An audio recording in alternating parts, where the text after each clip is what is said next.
चौथा सवाल, वफीमान फकहू, तुमने माल कहां पर खर्च किया था? हैप्पी न्यू ईयर मनाने के लिए किसी होटल का टिकट तो नहीं खरीदा था? नए साल के जश्न के मौके पर शराब में तो नहीं लुटाया था? सर्दी के मौसम में किसी पिकनिक स्पॉट पे जाके दोस्तों के साथ रंगरलियां मनाने तो नहीं चला गया था? आजकल लोग कश्मीर बहुत जा रहे हैं, हमारे इंस्टाग्राम पर मैंने देखा बड़ी रील्स आ रही है, लोग कश्मीर में जा रहे हैं, मियां बीवी जा रहे हैं और वहां जाके जो है बर्फ के ऊपर दिल बना रहे हैं कि साहब हम अपनी बीवी से बड़ी मोहब्बत करते हैं। अरे बीवी से मोहब्बत करते हो तो वहां कश्मीर में जाके बर्फ बनाने से थोड़ी साबित होगा। बीवी का हक अदा करो, बीवी का ख्याल रखो। कश्मीर जाने के लिए लोगों के पास ठंडा नहीं है और अपने घर में लेटे हैं और अस्सलातु खैरुम मिनन नौम की आवाज आ रही है, तो ये सर्दी में रजाई के अंदर दुबक करके लेटा हुआ है और फजर में नहीं जाता है। पूछो क्यों नहीं जाता है? कहते मौलवी साहब बड़ा ठंडा है, बहुत ठंडा है और सर्दी है, अपने बिस्तर को छोड़ करके तू 10 कदम दूर मस्जिद में नहीं जा सकता, तेरे लिए बहुत ठंडा है। और इसी दिसंबर के कड़कड़ाते हुए सर्दी और ठंडे में कश्मीर चला जाता है दोस्तों के साथ और मनाली और कुल्लू चला जाता है अपनी फैमिली के साथ। मेरे प्यारे साथियों, इससे पता ये चलता है कि तेरे दिल में अल्लाह की मोहब्बत कितनी है, तेरे दिल में ईमान की मोहब्बत कितनी है। चौथा सवाल ये होगा, पैसा कहां खर्च? ये मत सोचो पैसा हमारे बाप का है, पैसा हमने कमाया है, हमारी मर्जी हम जहां चाहे खर्च करें। नहीं, पैसा कहां से आया इसका भी हिसाब देना पड़ेगा, पैसा कहां खर्च किया इसका भी हिसाब देना पड़ेगा। ये जो हराम जगहों पर पैसा लुटाते हो, हिसाब देना पड़ेगा। शायर आ रहा है, शायरी पढ़ रहा है, अभी एक वीडियो मैंने देखा, शायर उल्टी सीधी शायरी पढ़ रहा है, लोग नोटों की बारिश कर रहे हैं। कई जगहों पर अहले हदीसों के जलसों में, प्रोग्रामों में शुअरा जो पढ़ रहे हैं, शायरी पढ़, उन पर नोट बरसाए जा रहे हैं। माफ कीजिएगा, ये मुनासिब तरीका नहीं है। ठीक है, आप शायर को हौसला अफजाई के तौर पे कोई रकम देते, उस पर एतराज नहीं है, मगर नोटों की बारिश करना, नोट बरसाना, एक एक नोट इस तरीके से उसके ऊपर लुटाना, ये गलत तरीका है, ये हराम तरीका है। यूं उत्तर प्रदेश के अंदर एक शादी में मुसलमान लड़के ने अपनी बारात के मौके पर, अपनी शादी के मौके पर 20 लाख रुपया हवा में लहरा दिया। 20 लाख रुपया नोटों की गड्डी को हवा में लहरा दिया कि साहब मैं बहुत खुश हूं आज मेरी शादी। मेरठ के अंदर, उत्तर प्रदेश में मेरठ एक जगह है, मेरठ में मुसलमान की शादी हुई और लड़के को ससुराल, याद रखो मेरे प्यारे साथियों, जवानी में जितने जज्बे के साथ आप नमाज पढ़ लेंगे, जवानी में जितनी ताकत के साथ आप हज उम्रा कर लेंगे, जवानी में जितने जोश के साथ आप अल्लाह की राह में पैसा खर्च कर देंगे, अल्लाह के दीन के लिए आप मेहनत कर लेंगे, कल बुढ़ापे में आप नहीं कर पाएंगे। मैंने वहां मक्के में देखा, सफा मरवा के दरमियान सही कर रहे थे हम लोग, कितने बूढ़े लोगों को मैंने देखा, बूढ़ी औरतों को देखा, बेचारी चलते चलते थक गई, हाँफने लगी।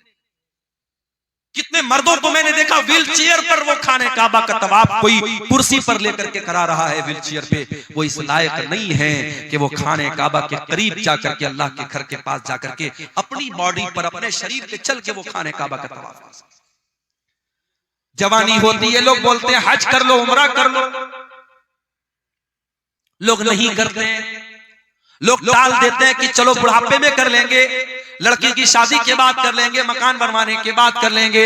मेरे प्यारे साथियों, इस बात की क्या गारंटी है कि कल लड़की की शादी के बाद आप जिंदा रहोगे या लड़की की शादी तक आप जिंदा रहोगे? अभी परसों बनारस में मैं सफर पे निकल चुका था, एक जगह में सफर में गया हुआ था, बनारस में एक मैयत हो गई हमारे अपने मोहल्ले की, और एक इमाम साहब का इंतकाल हो गया। मेरे ख्याल से 50-60 साल उनकी उम्र थी, बिल्कुल हट्टे कट्टे सेहतमंद थे। फजर की नमाज पढ़ने गए और फजर की नमाज पढ़ करके जब वापस घर पे आए हैं, फालिज का हमला हुआ है, ब्रेन हेमरेज हुआ है और हॉस्पिटल ले जाते जाते उन्होंने दम तोड़ दिया। इस तरीके की अचानक मौतें, यकीन कीजिए, हर हफ्ते हमारे सामने आती हैं, हर महीने हमारे सामने आती है। लेकिन हम बड़े गाफिल लोग हैं। किसी मदरसे में, किसी स्कूल में इम्तिहान का टाइम करीब आता है, जो बच्चा साल में कभी पढ़ाई नहीं करता है, अगर उसको पास होना है, अगर उसको अगली क्लास में जाना है, तो वो नादान बच्चा भी सोचता है नहीं यार साल भर नहीं पढ़ा, चलो कोई बात नहीं, इम्तिहान आ गया, एग्जाम आ गया, अब तो थोड़ी पढ़ाई कर लूं। वो मेहनत करता है, पढ़ाई करता है, उसको मालूम है अगर अब मैंने मेहनत नहीं की तो मैं पास नहीं हो पाऊंगा। मेरे प्यारे साथियों, क्या हमारा और आपका इम्तिहान करीब नहीं है? क्या हम अपनी मौत से करीब नहीं है? हम नहीं जानते हमारा वो इम्तिहान कब शुरू हो जाएगा, मौत कब आ जाएगी। आएगी हम नहीं जानते। हम कितने नादान हैं, हमको मालूम है हमारा इम्तिहान कभी भी लिया जा सकता है और हम कोई तैयारी नहीं कर रहे हैं। इसीलिए अल्लाह कुरान में कहता है इक़्तरब लिन्नासि हिसाबुहुम व हुम फी गफलतिन मुरिदून। ओ लोगों, तुम्हारे हिसाब का टाइम करीब आ चुका है, फिर भी तुम गफलत की नींद सो रहे हो। याद रखो मेरे भाइयों, 70 साल की उम्र में आप नमाजी बन भी जाएंगे, लेकिन 20 साल की उम्र में जो सजदा आप करेंगे, अल्लाह ताला को ये सजदा जितना महबूब है, 70 साल वाला सजदा अल्लाह को उतना महबूब है। 70 साल में कोई सुधर गया, 60 साल में कोई नेक बन गया, हम उसका मजाक नहीं उड़ा रहे, हम उस पर तंज नहीं कर रहे। कोई 60 साल की उम्र में अगर नमाज पढ़ रहा है बहुत अच्छी बात है, लेकिन तौबा करने का, अल्लाह की तरफ पलटने का, अल्लाह के दीन की तरफ आने का बेहतरीन टाइम जवानी का टाइम है। मेरे प्यारे साथियों, अपनी जवानी में तौबा करो, अपनी जवानी में अल्लाह के प्यारे नबी फरमाते हैं ला तज़ूलु क़दमा इब्ने आदम मिन इंद रब्बिही यौमल क़ियामा। क़यामत के दिन इंसान अपनी जगह से हिल नहीं पाएगा जब तक वो 5 सवालों का जवाब न दे दे। इन 5 सवालों का जवाब अब्दुल गफ्फार साहब को भी देना पड़ेगा। इन 5 सवालों का जवाब हुसैन सलफी साहब को भी देना पड़ेगा, हमारे नाज़िम इजलास साहब को भी देना पड़ेगा, उस्मान मुखिया साहब को भी देना पड़ेगा, पढ़े लिखे को भी देना पड़ेगा, अनपढ़ को भी देना पड़ेगा, दौलतमंद को भी देना पड़ेगा, गरीब को भी देना पड़ेगा, सीमांचल के लोगों को भी देना पड़ेगा, नॉर्थ इंडिया के लोगों को, साउथ इंडिया के लोगों को, सारे बंदों को, सारे इंसानों को देना पड़ेगा। ला तज़ूलु क़दमा इब्ने आदम, जो आदम का बेटा है, जो इंसान है, जो मर्द है, जो औरत है, हर इंसान को, हर मर्द औरत को इन 5 सवालों का जवाब देना है। अल्लाह, दुनिया का कौन सा एग्जामिनर है जो एग्जाम के पहले आपको पेपर आउट कर दे? पेपर आउट हो जाए तो एग्जाम कैंसिल हो जाता है। उस मालिक का करम देखो, उस रब्बुल आलमीन की रहमत देखो, उसने कयामत के दिन का पर्चा आउट कर दिया। जा मेरे बंदे, तू तैयारी कर। 5 सवाल का जवाब सबको देना, हिल नहीं सकते।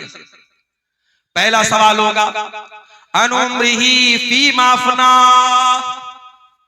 ऐ इंसान, तूने अपनी जिंदगी को कहां गुजारा? जब तक तू बच्चा था, ना बालिग था, ना समझ था, तेरे गुनाह नहीं लिखे जाते थे, तेरी गलतियां नहीं लिखी जाती थी। जब तू 12-13 साल का हो गया, लड़की को पीरियड आने लगा, लड़के को दाढ़ी मूंछ के बाल आने लगे, ज़ेरे नाप बाल आने लगे, लड़का बालिग हो गया, लड़की बालिग हो गई। अब बालिग होने के बाद से लेकर के अपनी मौत तक, चाहे तू 50 साल तक जिंदा रहा, 60 साल तक जिंदा रहा, 70 साल तक जिंदा रहा, जितनी तुझको जिंदगी मिली मेरे बंदे, तूने बालिग होने के बाद से लेके अपने आखिरी दिन तक तूने क्या क्या किया? चल पूरी जिंदगी का हिसाब दे। अल्लाह, 50 साल में, 60 साल में, बालिग होने के बाद से लेकर, बचपन का हिसाब नहीं लिया जाएगा। बचपन में जब इंसान ना समझे उसका अल्लाह के हिसाब नहीं होगा। उसके बाद से लेकर के मरने के दिन तक का हिसाब अल्लाह। अन उम्रिही फीमा, कहां गुजारा तूने जिंदगी, चल हिसाब दे। ये पहला सवाल होगा कयामत के दिन के पेपर। दूसरा सवाल वन शबाबिही फीमा अबला। ऐ मेरे बंदे, तू 70 साल दुनिया में रह के आया था, तेरे 40 साल के बाद की जिंदगी तो बड़ी अच्छी गुजरी। मस्जिद का मुतवल्ली भी बन गया, मदरसे का नाज़िम भी बन गया, हाजी साहब भी बन गया, फजर की नमाज में लाठी लेके पहुंचने लगा, कोई गलत काम नहीं करता था, दिन रात अल्लाह अल्लाह करता था, बहुत अच्छी बात है। लेकिन ऐ मेरे बंदे, तू 20 साल से लेकर के 40 साल तक कैसा था? तेरी जवानी कहां गुजरी? तेरी जिंदगी का सबसे खतरनाक पीरियड कहां गुजरा? कहीं ऐसा तो नहीं तू शराब पिया करता था, कहीं ऐसा तो नहीं तू ज़िना किया करता था, कहीं ऐसा तो नहीं तू गंदी मूवीज देखा करता था, कहीं ऐसा तो नहीं तू नाजायज लड़कियों के साथ चैटिंग किया करता था, कहीं ऐसा तो नहीं तू होटलों में नाच गाना देखने जाता था। वो अन शबाबिही फीमा अबला। मेरे बंदे, तू अपनी जवानी का हिसाब दे, तूने कहां गुजारा उसको? गौर कीजिए, सारी जिंदगी का हिसाब अलग होगा और जवानी का हिसाब अलग। तीसरा सवाल वन मालिही मिन ऐन इक्तसबहु। तूने माल कहां से कमाया? क्रिप्टो से कमाया, ड्रीम 11 से कमाया, मेटा ओजोन से कमाया, ऑनलाइन हराम एप्स के जरिए कमाया, सट्टा बाजार के जरिए कमाया, जुआ खेल करके कमाया, क्रिकेट पर सट्टा लगा करके कमाया, कैसे कमाया था? ये बड़ा मसला हमारे नौजवानों का है। बेरोजगारी बढ़ रही है तो हमारा नौजवान ऑनलाइन जितने जुआ वाले और सट्टा वाले ऐप्स हैं, हमारा नौजवान बड़ी आसानी से उनके चंगुल में फंस जाता है। बेरोजगारी है, कोई काम नहीं है, नौजवान सोचते चलो यार अच्छा है, बैठे बिठाए पैसा आ जाए। मेहनत नहीं करना चाहता, कारोबार नहीं करना चाहता। मेरे भाइयों, आज मुसलमान अगर बिजनेस में पीछे है तो अपनी करतूत से पीछे। वल्लाह हमने गुजरात में देखा, मैं गुजरात में अहमदाबाद में गया, नडियाड में गया, सूरत में गया, मुसलमान अपने बच्चों को नौकरी नहीं करवाते। व्यापारी का बेटा व्यापारी, मारवाड़ी का बेटा मारवाड़ी, मुसलमान वहां अपने बच्चे को व्यापारी बनाता है। चाहे वो छोटी सी दुकान खोल के बैठा है, मगर कारोबार कर रहा है, उसका माइंड कारोबारी है। आज इस मुल्क में हमें और आपको अगर अपने वजूद को बचाना है, हमें बिजनेस और कारोबार में भी आगे बढ़ना है। और मैं ये बात इसलिए कर रहा हूं क्योंकि अगर हमने अपने आप को बिजनेस में आगे नहीं बढ़ाया, आगे आने वाले दिनों में बड़ी कठिनाइयां। इन मदरसों, इन मस्जिदों और हमारे दीन की बुनियादों पर जो दिन रात हमले हो रहे हैं, इन हमलों से अपना डिफेंस करने के लिए भी हमें पैसे की जरूरत पड़ेगी। आज हम जानते हैं सुप्रीम कोर्ट और हाई कोर्ट में वकीलों की फीस कितनी महंगी होती है। अभी हमारे उत्तर प्रदेश में मदरसों का केस चल रहा था, हाई कोर्ट का फैसला आ गया कि सारे मदरसे जो है गलत है, बंद कर दिया जाए, और 10,000 से ज्यादा जो टीचर थे उनकी नौकरी खतरे में पड़ गई। तो वहां मदरसों की जो एसोसिएशन है उसने इस मामले को सुप्रीम कोर्ट में उठाया, और सुप्रीम कोर्ट में बड़ी महंगी वहां के वकीलों की एक सुनवाई की जो फीस होती थी 50-50 लाख रुपए होती थी, वो फीस उन्होंने पेमेंट किया और उसके बाद केस को लड़ा और जज साहब के सामने पूरे मामले को रखा, और अल्हम्दुलिल्लाह सुप्रीम कोर्ट का जजमेंट आ गया कि नहीं, इतने सैकड़ों सालों से ये मदरसे चल रहे हैं, इन मदरसों को बंद नहीं किया जा सकता। सुप्रीम कोर्ट ने जजमेंट दे दिया, फैसला दे दिया। मेरे प्यारे साथियों, आज अगर कोई बेकसूर है और उसके खिलाफ कोई केस हो गया है, केस को लड़ने के लिए भी पैसे की जरूरत है, मस्जिदों को बनाने के लिए पैसे की जरूरत है, कब्रिस्तान और वक्फ की जमीन को बचाने के लिए आपको फंड की जरूरत पड़ेगी। और फंड कहां से आएगा जब आप बिजनेस में आगे नहीं बढ़ेंगे, जब कारोबार में आगे। इसलिए हराम तरीके मत अपनाओ। कयामत के दिन तीसरा सवाल किया जाएगा, तुमने माल कहां से कमाया। चौथा सवाल, वफीमान फकहू, तुमने माल कहां पर खर्च किया था। हैप्पी न्यू ईयर मनाने के लिए किसी होटल का टिकट तो नहीं खरीदा था, नए साल के जश्न के मौके पर शराब में तो नहीं लुटाया था, सर्दी के मौसम में किसी पिकनिक स्पॉट पे जाके दोस्तों के साथ रंगरलियां मनाने तो नहीं चला गया था। आजकल लोग कश्मीर बहुत जा रहे हैं, हमारे इंस्टाग्राम पर मैंने देखा बड़ी रील्स आ रही हैं, लोग कश्मीर में जा रहे हैं, मियां बीवी जा रहे हैं और वहां जाके जो है बर्फ के ऊपर दिल बना रहे हैं कि साहब हम अपनी बीवी से बड़ी मोहब्बत करते हैं। अरे बीवी से मोहब्बत करते हो तो वहां कश्मीर में जाके बर्फ बनाने से थोड़ी साबित होगा। बीवी का हक अदा करो, बीवी का ख्याल रखो। कश्मीर जाने के लिए लोगों के पास ठंडा नहीं है और अपने घर में लेटे हैं और अस्सलातु खैरुम मिनन नौम की आवाज आ रही है, तो ये सर्दी में रजाई के अंदर दुबक करके लेटा हुआ है और फजर में नहीं जाता है। पूछो क्यों नहीं जाता है, कहते मौलवी साहब बड़ा ठंडा है, बहुत ठंडा है, बहुत सर्दी है। अपने बिस्तर को छोड़ करके तू 10 कदम दूर मस्जिद में नहीं जा सकता, तेरे लिए बहुत ठंडा है। और इसी दिसंबर के कड़कड़ाते हुए सर्दी और ठंडे में कश्मीर चला जाता है दोस्तों के साथ, और मनाली और कुल्लू चला जाता है अपनी फैमिली के साथ। मेरे प्यारे साथियों, इससे पता ही चलता है कि तेरे दिल में अल्लाह की मोहब्बत कितनी है, तेरे दिल में ईमान की मोहब्बत कितनी। चौथा सवाल ये होगा, पैसा कहां खर्च। ये मत सोचो पैसा हमारे बाप का है, पैसा हमने कमाया है, हमारी मर्जी हम जहां चाहे खर्च करें। नहीं, पैसा कहां से आया इसका भी हिसाब देना पड़ेगा, पैसा कहां खर्च किया इसका भी हिसाब देना पड़ेगा। ये जो हराम जगहों पर पैसा लुटाते हो, हिसाब देना पड़ेगा। शायर आ रहा है, शायरी पढ़ रहा है, अभी एक वीडियो मैंने देखा, शायर उल्टी सीधी शायरी पढ़ रहा है, लोग नोटों की बारिश कर रहे हैं। कई जगहों पर अहले हदीसों के जलसों में, प्रोग्रामों में शुअरा जो पढ़ रहे हैं, शायरी पढ़, उन पर नोट बरसाए जा रहे हैं। माफ कीजिएगा, ये मुनासिब तरीका नहीं है। ठीक है, आप शायर को हौसला अफजाई के तौर पे कोई रकम देते, उस पर एतराज नहीं है, मगर नोटों की बारिश करना, नोट बरसाना, एक एक नोट इस तरीके से उसके ऊपर लुटाना, ये गलत तरीका है, ये हराम तरीका है। यूं उत्तर प्रदेश के अंदर एक शादी में मुसलमान लड़के ने अपनी बारात के मौके पर, अपनी शादी के मौके पर 20 लाख रुपया हवा में लहरा दिया। 20 लाख रुपया नोटों की गड्डी को हवा में लहरा दिया कि साहब मैं बहुत खुश हूं आज मेरी शादी। मेरठ के अंदर, उत्तर प्रदेश में मेरठ एक जगह है, मेरठ में मुसलमान की शादी हुई और लड़के को ससुराल से 2.5 करोड़ रुपए की रकम मिली और मौलाना साहब जो निकाह पढ़ाने आए तो उनको 11 लाख रुपए कैश। हमारे यहाँ जब ये न्यूज आई तो हमारे बहुत सारे मदरसे के टीचरों ने कहा कि चलो अब वही मेरठ में चल के हम लोग निकाह पढ़ा। 11 लाख रुपए निकाह का मिला है। तो मुसलमान पैसा लुटा रहा है भाई। आज आप जाके देख ले, जितने खाने पीने की दुकानें हैं वहां गैर मुस्लिमों की भीड़ आपको नहीं मिलेगी, मुसलमानों की। ये कबाब की दुकानें, ये बिरयानी की दुकानें, ये चटर पटर सामानों की दुकानें कौन मिलेगा? मुसलमान मिलेगा। अभी मैं कटिहार स्टेशन के बाहर देखा, कोई चाय वाला था, चाय की दुकान पे वो चाय बेच रहा है, हांडी वाली चाय, बड़ी मशहूर चाय भाई। उसकी चाय पीने ज्यादा नौजवान मुसलमान जा रहे हैं और चाय भी पी रहे, साथ में सिगरेट का धुआं भी उड़ा रहे हैं। दौलत अल्लाह की बहुत बड़ी नेमत है। इस दौलत का हिसाब देना पड़ेगा आपको। कहां खर्च किया आपने, कहां से आई ये दौलत, अल्लाह को हिसाब देना पड़ेगा। 5वां सवाल किया जाएगा, व माज़ा अमिल फीमा अलिमा, तूने जो इल्म हासिल किया, हर साल तेरे मदरसे का जलसा होता था, तू परिवार के साथ जलसे में जाता था, औरत भी जाती थी, मर्द भी जाता था। कभी बनारस से कोई आलिम आया, कभी दिल्ली से आया, कभी कलकत्ता से आया, कभी इटावा से आया। तूने उलमा के बयानात को सुना, व माज़ा अमिल फीमा अलिमा, तूने उस इल्म के ऊपर अमल कितना किया? अमल कुछ नहीं किया, अमल कुछ नहीं किया। पिछले साल भी जो बेनमाजी, इस साल भी बेनमाजी।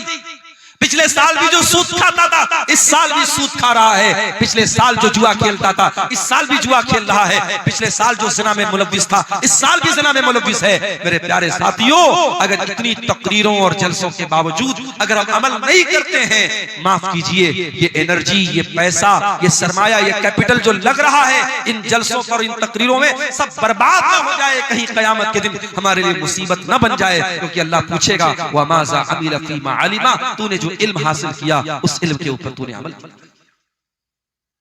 मई जून का महीना आता है, हमसे गर्मी बर्दाश्त नहीं होती। जिसके घर में अल्लाह ताला ने ताकत दी वो एसी लगवाता है, जिसके घर में इस्तिताअत एसी की नहीं वो कूलर लगवाता है, जिसके घर में कूलर नहीं कम से कम पंखा चल रहा है। हमसे गर्मी बर्दाश्त नहीं होती, हम ट्रेन का सफर करते हैं, हम कोशिश करते हैं एसी में सफर करें। गर्मी के मौसम में हम स्लीपर में सफर नहीं कर सकते। मेरे प्यारे साथियों, कभी आपने सोचा और गौर किया कि कब्र की उस 2 गज जमीन के अंदर जब आप जाएंगे, वहां कौन आपको एसी देगा, वहां कौन आपको कूलर देगा, वहां कौन आपको पंखा देगा? अल्लाह के नबी फरमाते हैं, अगर मरने वाले का अमल ठीक नहीं है, उसका अकीदा ठीक नहीं है, उसकी कब्र को उसके ऊपर तंग कर दिया जाएगा, उसकी कब्र को टाइट कर दिया जाएगा, इतना टाइट कर दिया जाएगा उसके बदन की पसलियां एक दूसरे के साथ मिल जाएंगी और बहुत ही खतरनाक किस्म का फरिश्ता आएगा और ऐसी शक्ल में आएगा, बड़ी हैबतनाक शक्ल में आएगा और हथौड़े से उसके सर पे मारेगा और वो चिल्लाएगा। वो मरने वाला जो कब्र में है वो चिल्लाएगा और उसके चिल्लाने की आवाज को इंसान और जिन्नात के अलावा सारी मखलूकात सुनेंगी, सारे जानवर सुनेंगे। वहां उस कब्र के अजाब से बचने की मेरे भाइयों हमने क्या किया? कयामत के दिन जब सूरज 1 मील की दूरी पर होगा, गर्मी से लोग बेहाल होंगे, पसीने में डूबे हुए होंगे। अल्लाह के नबी फरमाते हैं, सबअतुन युज़िल्लुहुमुल्लाहु फी ज़िल्लिही यौमा ला ज़िल्ला इल्ला ज़िल्लुहु। कयामत के दिन 7 लोग ऐसे होंगे जिनको अल्लाह ताला अपने अर्श का साया देगा और जिसको अल्लाह ताला अर्श का साया दे देगा उसको एसी की जरूरत नहीं पड़ेगी, उसको कूलर की जरूरत नहीं पड़ेगी, उसको गर्मी ही नहीं लगेगी, उसको पसीना ही नहीं बहेगा। समझो अल्लाह ताला अपनी स्पेशल एसी दे देगा कयामत के दिन। किसको? 7 लोग। नंबर 1, अल इमामुल आदिल, अदल इंसाफ करने वाला इमाम। इमाम किसको बोलते हैं? मस्जिद में नमाज पढ़ाने वाला इमाम यहां मुराद नहीं है। इमाम से मुराद वो इंसान है जिसके हाथों में लोगों की बागडोर हो, जो अपने इलाके का सरपंच हो, अपने इलाके का सरदार हो, अपने शहर का जिम्मेदार हो, अपने रियाया का बादशाह हो, अपने इलाके का वजीर हो, जिसके हाथ में हुकूमत हो, प्रशासन हो, एडमिनिस्ट्रेशन हो, उसको अल्लाह के नबी ने इमाम कहा है। और इमाम की पहचान ये होनी चाहिए, वो इमाम आदिल, जिसके हाथ में हुकूमत हो, वो किसी के साथ अन्याय न करे, अत्याचार न करे, जुल्म न करे। अगर हुकूमत है और अत्याचारी है, वो जालिम है, अल्लाह के उसकी बड़ी सख्त पकड़। नंबर 2 वशाफुन नशा फी इबादतिल्लाह, और अल्लाह ताला कयामत के दिन अपने अर्श का साया उस इंसान को देगा, उस नौजवान को देगा जिसकी जवानी अल्लाह की इबादत में गुजरी हो। जवानी अल्लाह की इबादत में गुजरी, जिसकी जवानी मस्तियों में, हराम कामों में, अय्याशी में न गुजरी हो, जिसने अपनी जवानी को अल्लाह की इबादत में गुजारा।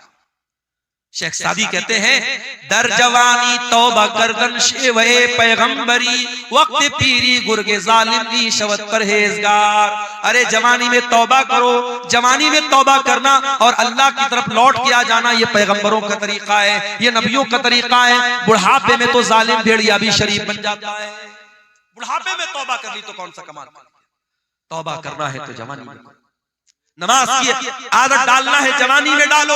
हज और उम्रा अगर अल्लाह ने दौलत दी है, हज और उम्रा जवानी में जाके करो, अपनी बीवी को लेके जाओ, जवानी में कराओ मेरे प्यारे साथियों।